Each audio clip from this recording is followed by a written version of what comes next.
آپس میں ہمارے پھڈے ہیں، لڑائیاں ہیں کہ کسی نے کسی کا بننے پر قبضہ کر لیا، کسی نے کسی کی زمین پر قبضہ کر لیا۔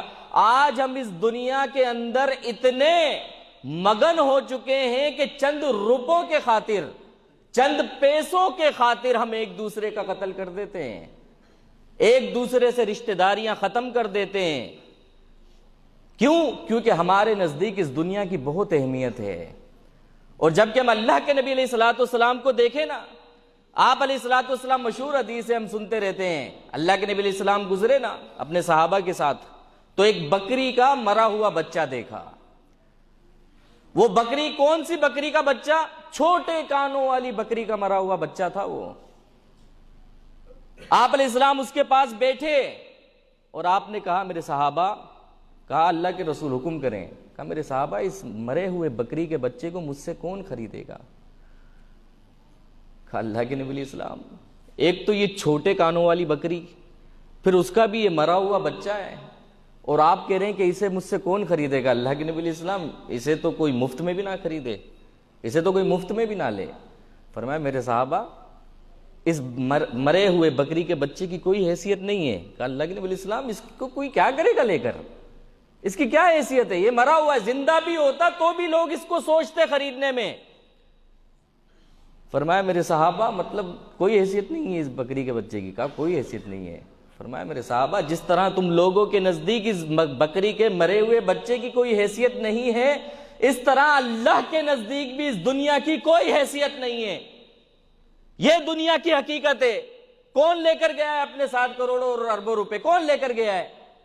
سب نے اس دنیا سے چلے جانا ہے، سب اس دنیا کو چھوڑ کر چلے جانا ہے۔ آج ہم اربوں روپے جمع کر لیں، کروڑوں روپے جمع کر لیں، کمائیں گے ہم اگر درزی کو منتیں بھی کر لینا کہ وہ اس کفن میں ہماری جیب لگا دے، تو درزی کفن میں جیب لگانے کو تیار نہیں ہے، مگر اللہ کو ہمیں حساب دینا پڑے گا ان کروڑوں روپے کا۔ پھر اس دنیا کی کیا حیثیت ہے؟ آج میں اپنے نوجوانوں کو دیکھوں تو وہ اتنے پریشان، نوکری نہیں مل رہی یار، کوئی سٹیٹس نہیں مل رہا ہے، ڈپریشن کا شکار ہیں، پریشانی کا شکار ہیں۔ کیا پریشانی ہے؟ پریشانی یہ ہے کہ ابھی 30-40 سال کی عمر میں اللہ نے طاقت دی ہے، کروڑوں لاکھوں روپے جمع کر لوں، کل بڑھاپے میں وہ میرے کام آئیں گے، یہ پریشانی۔ اللہ اتقاکم، اللہ کے ہاں کامیاب انسان وہ ہے جس کے دل میں سب سے زیادہ اللہ کا خوف، جس کے دل میں سب سے زیادہ اللہ کا ڈر ہے، اللہ کا تقوی ہے۔ آج ہم ایک انچ کی زمین کے لیے اپنی رشتہ داریاں توڑ دیتے ہیں، اور کیوں پریشان ہوتے ہو؟ آج اس نے اگر 1 انچ زمین پر قبضہ کیا ہے نا، رکھو اللہ پر امید، مت توڑو رشتہ داریاں، اللہ پر یقین رکھو، اللہ انصاف کرنے والا ہے۔ کیا کرے گا آج ایک بالی زمین پر قبضہ کر کے؟ کب تک کھا لے گا؟ آج تھوڑی سی بننے پر قبضہ کیا ہے، کب تک کھا لے گا؟ کتنا کما لے گا اس سے؟ کوئی ٹینشن والی بات نہیں ہے۔ اللہ تعالیٰ، وہ جابر بن عبداللہ رضی اللہ عنہ فرماتے ہیں نا، مسند احمد کی روایت ہے، مستدرک حاکم میں بھی موجود ہے، جابر بن عبداللہ کہتے ہیں کہ ایک دفعہ میرے پاس اللہ کے نبی علیہ السلام کے صحابی آئے اور آ کر قصاص سے متعلق مجھے حدیث سنائی جس حدیث کا علم مجھے نہیں تھا۔ جابر بن عبداللہ کہتے ہیں کہ میں نے ان سے کہا کہ تمہیں اس حدیث قصاص کے متعلق اس حدیث کا کیسے پتہ چلا؟ انہوں نے کہا کہ مجھے عبداللہ بن انیس رضی اللہ عنہ سے یہ حدیث ملی ہے، کہ میرے علم میں یہ حدیث نہیں ہے۔ جابر بن عبداللہ کہتے ہیں کہ میں نے شام کا سفر کیا، اور ایک روایت میں آتا ہے کہ مصر کا سفر کیا۔ میں نے ایک اونٹ خریدا، بعت بعیرا، میں نے اونٹ خریدا اور اس اونٹ پر سواری کی تیاری کی، اور میں اس حدیث کو سننے کے لیے، اس حدیث کو پانے کے لیے شام کی طرف روانہ ہو گیا، اس علاقے کی طرف روانہ ہو گیا جہاں عبداللہ بن انیس رضی اللہ عنہ رہا کرتے تھے۔ فرماتے ہیں کہ میں نے 1 مہینے کا سفر کیا، 1 مہینے کا، 1 مہینے کا سفر کر کے میں عبداللہ بن انیس رضی اللہ عنہ کے پاس پہنچا، اور میں نے کہا کہ آپ کے پاس قصاص سے متعلق جو حدیث ہے وہ مجھے سنائیں۔ عبداللہ بن انیس کہتے ہیں بیٹھیں تو صحیح، چائے پئیں، پانی پئیں، آپ کی مہمان نوازی کریں۔ میرے پاس اللہ کے نبی علیہ السلام کے صحابی آئے، کہا نہیں پہلے مجھے حدیث سنا دو یار۔ پہلے مجھے حدیث سنا دو. کہا کہ مجھے ڈر ہوا کہ ایسا نہ ہو کہ اس حدیث کے سننے سے پہلے مجھے موت آ جائے. مجھے یہ خوف ہوا. اس ایک حدیث کو سننے کے لیے 1 مہینے کا سفر کیا ہے.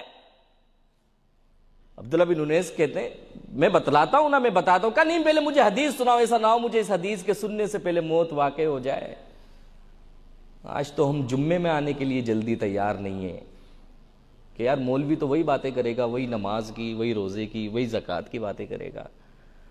آج ہم اپنے گاؤں میں، اپنے علاقے میں اہل علم موجود ہیں، ان کے پاس بیٹھنے کو تیار نہیں کہ یار یہ اہل علم ہے، اس سے کہ آج بیٹھ کر میں کوئی حدیث سن لوں، کوئی قرآن مجید کی تفسیر سن لوں، اس کے لیے تو ہم تیار نہیں ہیں. البتہ کوئی فلم آ جائے، کوئی موبائل میں کوئی کلپ آ جائے، 3 گھنٹے اس کلپ میں گزر جائے نا، ہمیں وقت کا پتہ نہیں چلتا کہ وہ وقت کب گزر گیا. یہ آج ہمارے ایمان کی کیفیت ہے. یا جابر بن عبداللہ 1 مہینے کی مسافت اس کا سفر کر کے گئے. کیوں؟ کیونکہ مجھے اللہ کے نبی علیہ السلام کی ایک حدیث سننی ہے. عبداللہ بن انیس کہتے ہیں میں بتلاتا ہوں، اللہ کے نبی علیہ السلام سے میں نے وہ حدیث سنی. آپ علیہ السلام نے فرمایا، حدیث کیا ہے؟ آپ علیہ السلام نے فرمایا کہ کل قیامت کے دن لوگوں کو حالت برہنہ کی حالت میں لوگوں کو جمع کیا جائے گا.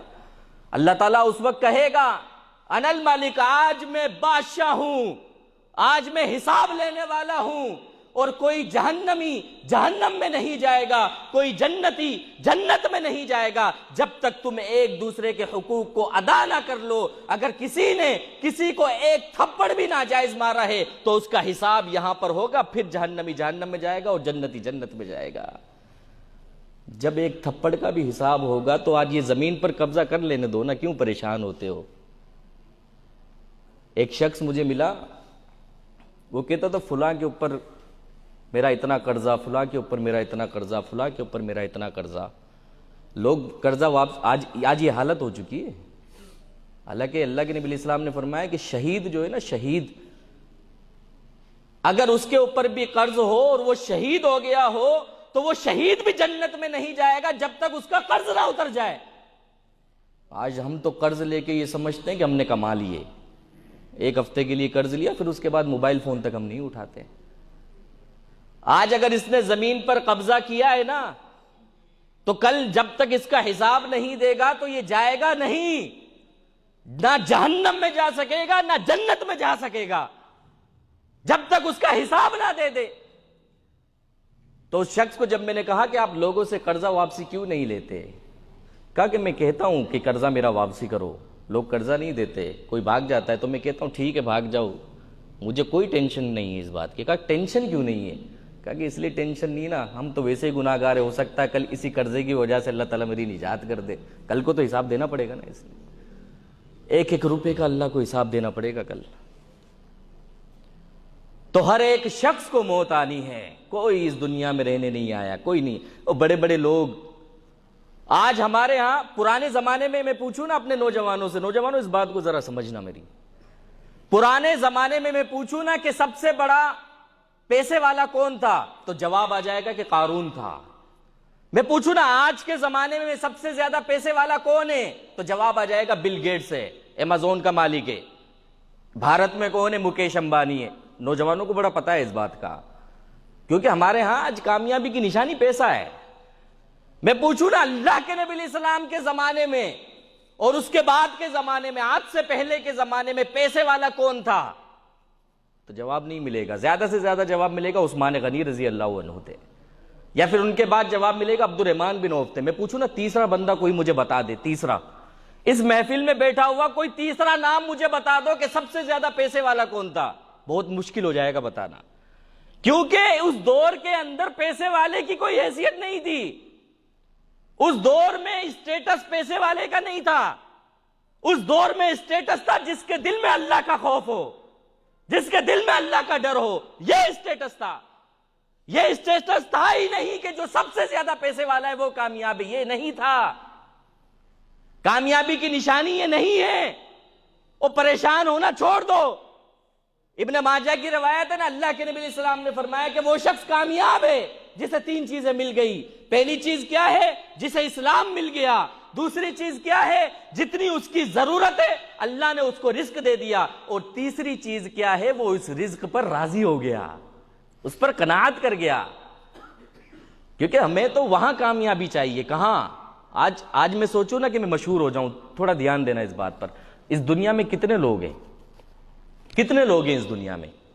6 ارب 6 ارب لوگ ہیں، بس 6 ارب لوگ ہیں ابھی اس وقت دنیا میں۔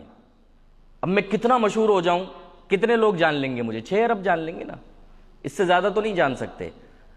یہ کوئی کامیابی نہیں ہے۔ کامیابی وہ ہے جب کل قیامت کے دن آدم علیہ السلام سے لے کر آخری بندے تک سارے کے سارے لوگ جمع ہوں گے، کتنے ارب لوگ ہوں گے، کتنے کروڑوں لاکھوں ارب لوگ ہوں گے۔ اس دوران اللہ تعالیٰ کہے میرے نوجوان تو آ جانا، میرے عرش کے سائے تلے آ جا، تو کامیاب ہے۔ کیوں کامیاب ہے؟ شاب نشا فی عبادت اللہ، کیونکہ تو نے اپنی جوانی اللہ کی عبادت میں گزاری ہے، تو میرے عرش کے سائے تلے آ جا۔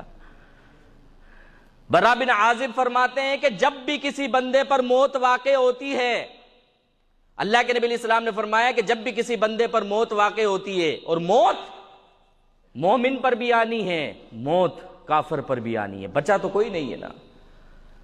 آج میں بتلاتا ہوں، اللہ کے نبی علیہ السلام نے فرمایا کہ جب مومن پر موت آتی ہے، ملک الموت اور فرشتوں کی جماعت آتے ہیں اور اس کی روح کو نکالتے ہیں، کہتے ہیں یا ایتھا النفس المطمئنہ، اے نفس مطمئنہ کی روح باہر نکل، ارجعی الی ربک راضیۃ مرضیہ، لوٹ چل اپنے رب کی طرف، وہ تجھ سے راضی ہے۔ وہ روح باہر نکلتی ہے، اور فرشتوں کے پاس جنت کا کفن ہوتا ہے، اور وہ کفن کی خوشبو پوری کائنات میں مہک رہی ہوتی ہے۔ وہ پروٹوکول دیکھنا، وہ کیا پروٹوکول ہے 40 گاڑیوں کا، کیا پروٹوکول ہے؟ وہ کوئی پروٹوکول نہیں ہے، دیکھنا پروٹوکول ہوتا کیا ہے۔ فرمایا کہ مومن کی روح کو اس جنت کے کفن میں ڈالا جاتا ہے، اور فرشتوں کی دنیا میں جو فرشتوں کی جماعت ہے وہ اس کی روح کو لے کر آسمان کی طرف جاتے ہیں، اور جب آسمان کی طرف پہنچتے ہیں، پہلے آسمان پر پہنچتے ہیں تو فرشتے کہتے ہیں بھائی دروازہ کھولو۔ پہلے آسمان کے فرشتے کہتے ہیں ایک شرط پہ دروازہ کھولیں گے۔ کہا کہ کیا شرط ہے؟ کہا شرط یہ ہے، یہ بتاؤ یہ شخص ہے کون، یہ خوش نصیب کون ہے؟ دوسری شرط یہ ہے کہ ہم بھی اس کے ساتھ چلیں گے، ہم بھی اس کے ساتھ چلیں گے۔ پہلے آسمان کے فرشتے دروازے کھولتے ہیں۔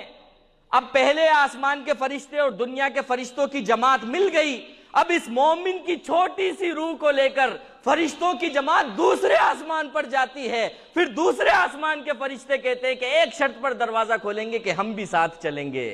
اور کتنے فرشتوں کی جماعت ملتی جاتی ہے، کس کو لے کر جا رہے ہیں؟ مومن کی روح کو۔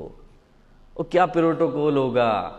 یہ وہ فرشتے ہیں جنہوں نے نہ کوئی گناہ کیا، نہ کوئی شرابی، نہ کوئی کبابی، نہ کوئی زانی، سب اللہ تعالیٰ کے قریب تر لوگ، اللہ تعالیٰ کی قریب ترین مخلوقات۔ وہ مومن کی روح کو، مومن کی روح ایک مومن کی روح ہے، چھوٹی سی روح ہے۔ پروٹوکول کتنا ہے؟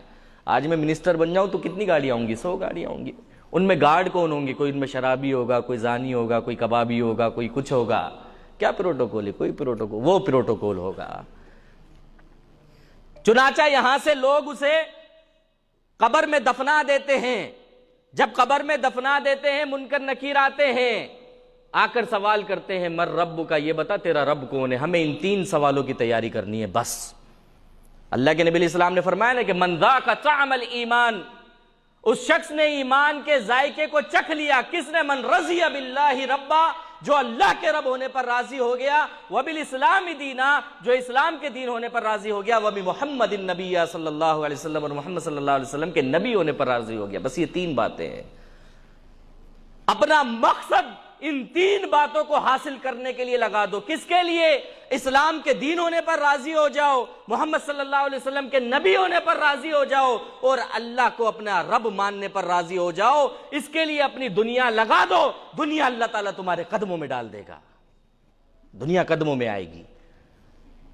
ان لوگوں کو دیکھو جنہوں نے اپنی زندگی اللہ کے لیے لگا دی نا، لوگ ان سے ملنے کے لیے ترستے ہیں، لوگ ان سے ملنے کے لیے ترستے ہیں۔ کنہوں نے؟ جنہوں نے لوگوں کو چھوڑ دیا اور اللہ کو راضی کرنے میں لگ گئے۔ لوگ ان سے ٹائم لیتے ہیں۔ ہمارے علماء یہاں موجود ہیں، اللہ نے کتنا مقام دیا، کیوں مقام ملا؟ مقام ملنے کی وجہ یہ ہے کہ اللہ کے لیے علم حاصل کیا، اللہ کے لیے عمل کرتے ہیں، اللہ کے لیے راستوں میں نکلتے ہیں، لوگ ان سے وقت لیتے ہیں کہ یار یہ اپنا وقت ہمیں دے دیں۔ یہ مقام آپ کو بھی ملے گا کب؟ جب اللہ کے لیے اپنے دین، اللہ کے لیے اپنے وقت کو لگا دو۔ ہر کام اللہ کے لیے کرو، سفر کرنا ہے اللہ کو راضی کرنے کے لیے کرو، کسی سے ملنا ہے اللہ کو راضی کرنے کے لیے ملو، بس اللہ تعالیٰ دنیا تمہارے قدموں میں ڈال دے گا، لوگ ترسیں گے تم سے ملاقات کے لیے، مگر کب؟ جب اللہ کے لیے ہر کام کو ہم کریں گے۔ یہ صرف 3 باتیں، اللہ کے لیے ہم راضی ہو جائیں، اللہ کو اپنا رب مان لیں، محمد صلی اللہ علیہ وسلم کو اپنا نبی مان لیں، اور اسلام کو اپنا دین مان لیں، تو یہی 3 سوالوں کے جواب قبر میں ہمیں دینے پڑیں گے۔ پوچھا جائے گا من ربو کا، تیرا رب کون ہے؟ مومن کہے گا ربی اللہ، میرا رب تو اللہ ہے۔ پھر سوال ہوگا من نبیو کا، تیرا امام کون ہے؟ مومن تو فوراً جواب دے گا نبینا محمد صلی اللہ علیہ وسلم، ہمارے امام، ہمارے نبی تو محمد صلی اللہ علیہ وسلم ہے۔ ما دینو کا، تیرا دین کون سا ہے؟ تیرا مذہب کیا ہے؟ کہے گا دین الاسلام، میرا دین تو اسلام ہے۔ ابو داؤد کی ایک روایت ہے نا، فرمایا کہ جب یہ سوالات پوچھے جا رہے ہوں گے نا تو منظر کون سا ہوگا پتہ ہے؟ قبر کے اندر منظر کون سا ہوگا؟ ہم رات میں دفنا کے آئیں، ہم صبح میں دفنا کے آئیں، ہم دوپہر میں دفنا کے آئیں، فرمایا کہ جب اس کو دفنا دیا جائے گا تو قبر میں جو منظر ہوگا وہ عصر کی نماز کے وقت کا منظر ہوگا۔ وہ مومن نماز پڑھنے والا ہوتا ہے، بغیر نماز والا نہیں ہوتا۔ فرمایا جب مومن سے سوال پوچھے جائیں گے نا، مومن کہے گا بھائی مجھے چھوڑو میری نماز نکل رہی ہے، مومن کہے گا مجھے چھوڑو میری نماز نکل رہی ہے۔ وہ جو نماز ہی نہیں پڑھتا اس کو کیا پتا کہ یہ وقت کون سا وقت ہے؟ مومن تو قبر میں بھی کہے گا کہ مجھے چھوڑو میری نماز نکل رہی ہے۔ فرمایا حافظوا علی الصلوات والصلاۃ الوسطی، تم نمازوں کی حفاظت کرو، نمازیں تمہاری حفاظت کریں گی، اور خاص کر بیچ کی نماز یعنی عصر کی نماز کی حفاظت کرو۔ کیوں؟ کیونکہ قبر کے اندر جو منظر ہوگا وہ عصر کی نماز کے وقت کا منظر ہوگا۔ اور مومن کہے گا مجھے چھوڑو میری نماز نکل رہی ہے۔ آج ہم کہاں ہیں؟ ہمارا ایمان کہاں ہے؟ کیا ایمان ہے ہمارا؟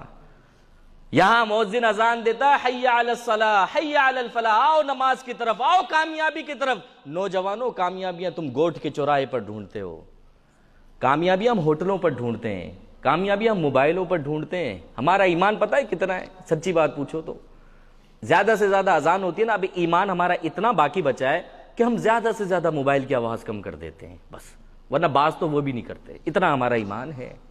اور جیسے ہی اذان ختم ہوئی پھر والیوم کو بڑھا دیتے ہیں، پھر موبائل میں ہم لگ جاتے ہیں۔ یہ آج ہمارے ایمان کی کیفیت ہے۔ جب ایمان ایسا ہوگا تو کامیابی ملے گی۔ پہلی سیڑھی ہے قبر، پہلی سیڑھی۔ عثمان بن عفان جب قبر پر گئے تو اتنا روئے کہ ان کی داڑھی مبارک تر ہو گئی۔ فرمایا عثمان امیر المومنین، جنت کی خوشخبری آپ کو ملی ہوئی ہے، پھر کیوں رو رہے ہیں؟ کہا کہ قبر آخرت کی منازل میں سے سب سے پہلی منزل ہے، اگر جو اس میں ناکام ہو گیا تو آگے وہ کیسے اللہ کو جواب دے گا؟ مومن تو کہے گا مجھے چھوڑو میری نماز نکل رہی ہے۔ فرشتے پوچھیں گے کہ تو نے جواب کیسے دیے؟ اس کا آخری جواب دے دے، تو نے ان 3 سوالوں کے جواب کیسے دیے؟ کہے گا قرأت کتاب اللہ، میں نے اللہ کی کتاب کو پڑھا تھا۔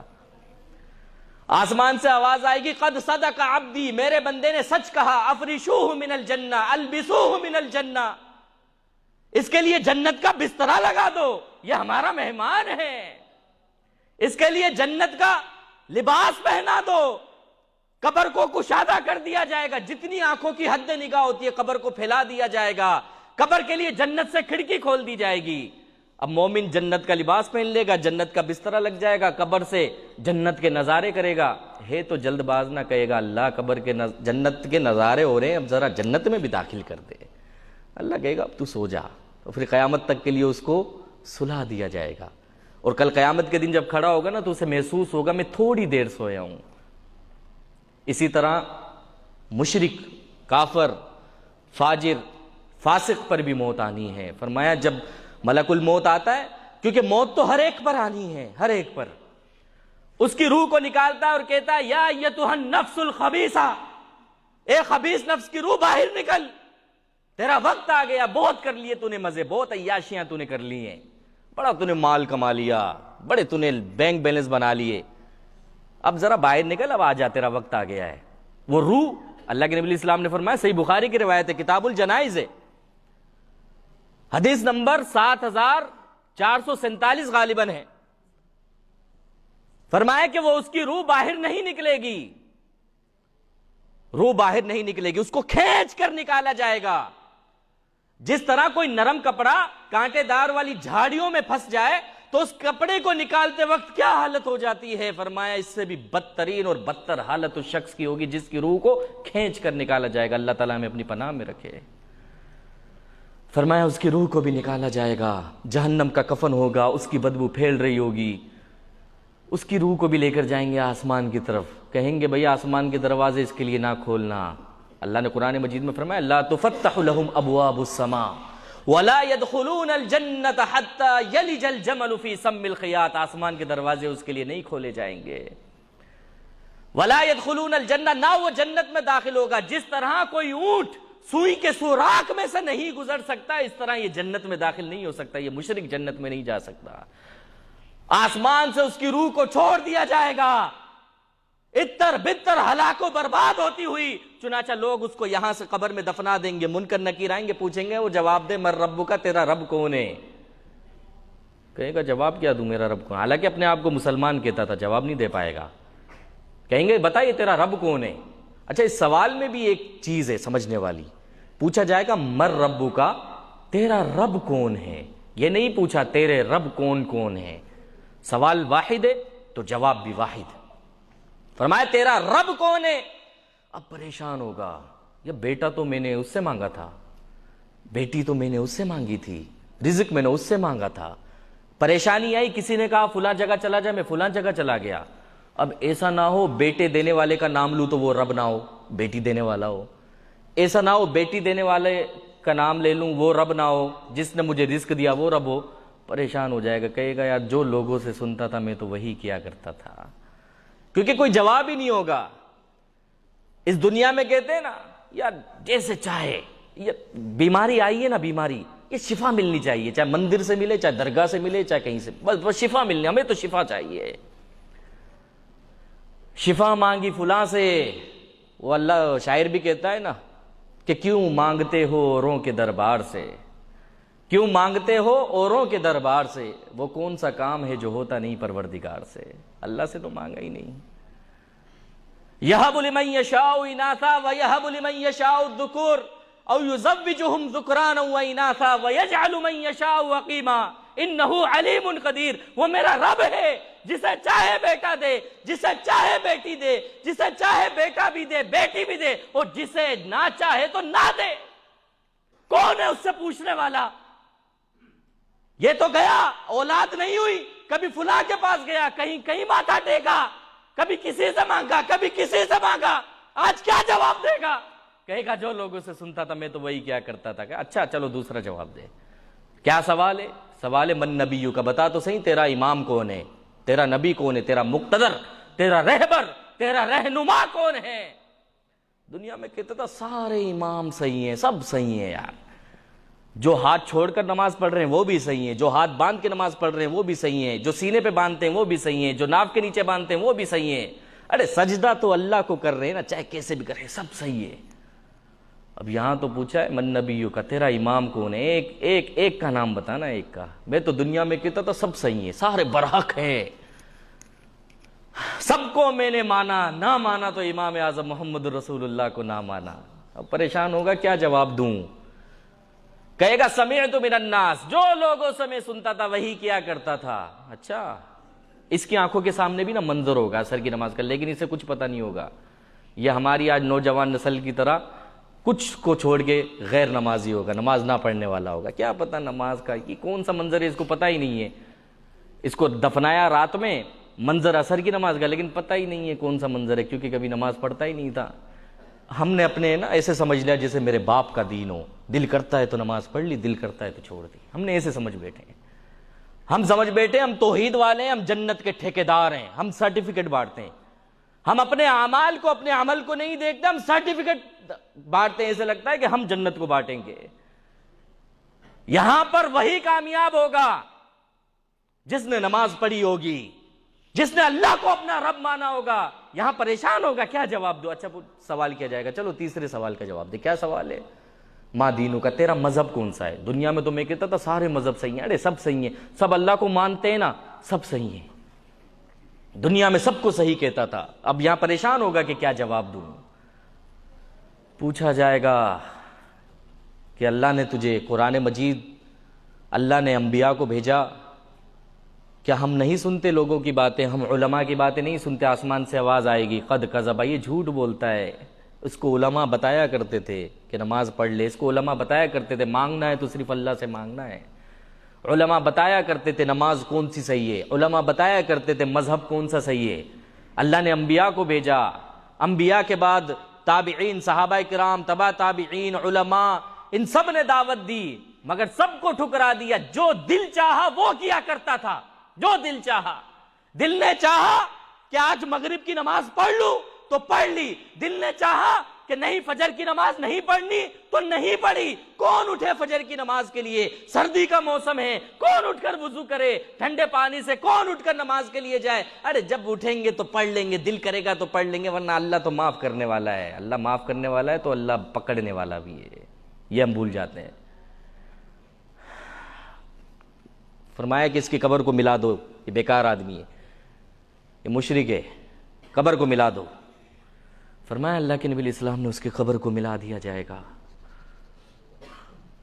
منظر یہ ذرا اپنے ذہن میں تو لائیں کہ قبر کتنی، 1 فٹ کی 2 فٹ کی چوڑی ہوگی قبر، جس میں ہمیں لٹا دیا جائے گا۔ فرمایا اس کی قبر کو ملا دو، اس قبر کی مٹی کو آپس میں ملا دیا جائے گا، اس زمین کو آپس میں ملا دیا جائے گا۔ کوئی ہمیں پکڑ لے نا، گلے لگا لے، تھوڑا سا دبا دے نا، ہم چیخ پڑتے ہیں، یہ درد ہوتا ہے، نہیں دبایا کر۔ اس قبر میں جب زمین آپس میں مل جائے گی نا، فرمایا اللہ کے نبی علیہ السلام نے اپنی انگلی مبارک کو اس طرح آپس میں ملایا، فرمایا اس طرح پسلی میں گھس جائے گی، اس طرح قبر کو ملا دیا جائے گا۔ یہاں تک بس نہیں ہوگی، فرمایا جائے گا فرشو من النار، اس کے لیے جہنم کا آگ کا بسترا تو لگاؤ ذرا، اس کو پتہ چلے۔ آگ کا لباس پہنا دیا جائے گا، آگ کا بسترا لگا دیا جائے گا۔ ایک شخص آئے گا جس کے ہاتھ میں لوہے کی سلاخ ہوگی، جو آنکھوں سے اندھا ہوگا، کانوں سے بہرا ہوگا، وہ لوہے کی سلاخ اس شخص کے سر پر مارے گا۔ وہ کہے گا کہ یہ عذاب کم ہے، دیے گئے ہیں، قبر میں بچھو چھوڑ دیے گئے ہیں، آگ کا بسترا لگا دیا گیا، آگ کا لباس پہنا دیا گیا، کیا یہ عذاب کم ہے؟ اب تو کیا کرنے آیا ہے؟ وہ بتائے گا میں تیرا وہی بد عمل ہوں۔ جب مؤذن اذان دیتا تھا، کامیابی کے لیے بلاتا تھا، تو کامیابی مسجد میں آ کر نہیں ڈھونڈتا تھا، تو کامیابی بازاروں میں تلاش کیا کرتا تھا۔ میں تیرا وہی بد عمل ہوں، میں تیرا وہی بد عمل ہوں کہ تجھے کتنا سمجھایا، تجھے کتنا بتایا کہ یہ دنیا ختم ہونے والی ہے، یہ دنیا کی زندگی 50 سال کی ہے، 60 سال کی ہے، 70 سال کی ہے، تجھے سب کچھ بتایا، تجھے سب پتا تھا، مگر اس دنیا کی زیب و زینت نے، اس دنیا کی رنگینیوں نے تجھے اپنے سحر میں مبتلا کر دیا۔ تو بھول گیا کہ میرے نبی نے مجھے کیا کہا ہے، تو بھول گیا میرا رب مجھ سے کیا کہتا ہے، تو بھول گیا میرا قرآن مجھ سے کیا کہتا ہے، تو بھول گیا۔ تجھے یاد رہا تو تجھے یہ یاد رہا کہ مجھے شہرت لینی ہے، تجھے یہ یاد رہا کہ مجھے بینک بیلنس جمع کرنا ہے، تجھے یہ یاد رہا مجھے گاڑیاں جمع کرنی ہے، مجھے شہرت چاہیے، مجھے مقام چاہیے، مجھے مرتبہ چاہیے۔ تو نے اللہ کو چھوڑ دیا، تو نے نمازوں کو چھوڑ دیا، تو نے قرآن کی تلاوت کو چھوڑ دیا، تو نے صحابہ کی سیرت کو چھوڑ دیا۔ تجھے سیرت کا پتہ ہے تو بالی ووڈ کی فلموں کا پتہ ہے، تجھے سیرت کا پتہ ہے تو ہالی ووڈ کی فلموں کا پتہ ہے، تجھے دنیا کا پتہ ہے، تجھے سب پتہ ہے، تجھے نہیں پتہ تو یہ نہیں پتہ کہ میرا نبی، میرا رب مجھ سے کیا چاہتا ہے۔ کہے گا اب یہ بھگت، اور اس کے سر پہ وہ لوہے کی سلاخ مارے گا، وہ چلائے گا، چیخے گا، اس کا سر پھر صحیح ہو جائے گا، پھر اس کے سر پر مارا جائے گا۔ اس عذاب میں وہ مبتلا رہے گا قیامت کے دن تک۔ اللہ تعالی ہمیں اپنی پناہ میں رکھے اس عذاب سے۔ ہم کیسے برداشت کر سکتے ہیں؟ ہم اگر ہماری انگلی پر نا چھوٹا سا لوہے کا سریا لگ جائے نا، چھوٹا سا انگلی دب جائے تو چیخ کے کھڑے ہو جاتے ہیں۔ کوئی چپل کو جوتے سمیت انگلی پر چڑھ جائے نا، پاؤں کی انگلی پر، تو ہم سے تو وہ تکلیف برداشت نہیں ہوتی، ہمارا سر کچلا جائے گا، ہمیں آگ کا لباس پہنایا جائے گا، ہم برداشت کر سکتے ہیں؟ یہ دنیا ختم ہونے والی ہے، سب نے اس دنیا سے جانا ہے۔ ہماری جو کامیابی ہے، ہماری جو نوجوانوں جو ہمارا اسٹیٹس ہے نا کامیابی کا، وہ یہ ہے کہ جس کے دل میں سب سے زیادہ اللہ کا خوف ہے نا وہ کامیاب ہے۔ باقی سب نے اس دنیا کو چھوڑ کر جانا ہے، کوئی اپنے ساتھ کچھ لے کر نہیں گیا۔ ہم بڑے سمجھتے ہیں یہ بل گیٹس وغیرہ یہ چیزیں، اور یہ سب 2 روٹیاں کھاتے ہیں ہماری طرح، ہم بھی 2 روٹیاں کھاتے ہیں۔ تو یہ کوئی اسٹیٹس، کامیابی کا اسٹیٹس کیا ہے؟ اللہ کا خوف اپنے دل میں ہم بٹھا لیں۔ وقت بہت لے لیا ہے، اللہ تعالیٰ سے دعا ہے کہ اللہ تعالیٰ میرے نوجوانوں کو، میرے مسلمان بھائیوں کو، مجھ سمیت ہم سب کو قرآن و حدیث پر عمل کرنے کی توفیق عطا فرمائے، دین اسلام پر موت عطا فرمائے، قرآن و حدیث پر عمل کرتے ہوئے موت عطا فرمائے، صحابہ کرام کی فضیلت بیان کرتے ہوئے موت عطا فرمائے۔ جن ساتھیوں نے یہ پروگرام کیا، اللہ تعالیٰ ان ساتھیوں کے لیے اس پروگرام کو نجات کا ذریعہ بنائے۔ اللہ تعالیٰ آپ لوگوں کا یہاں پہ آنا قبول و منظور فرمائے، آپ لوگوں کی کاوشوں کو قبول و منظور فرمائے۔ وآخر دعوانا ان الحمد للہ رب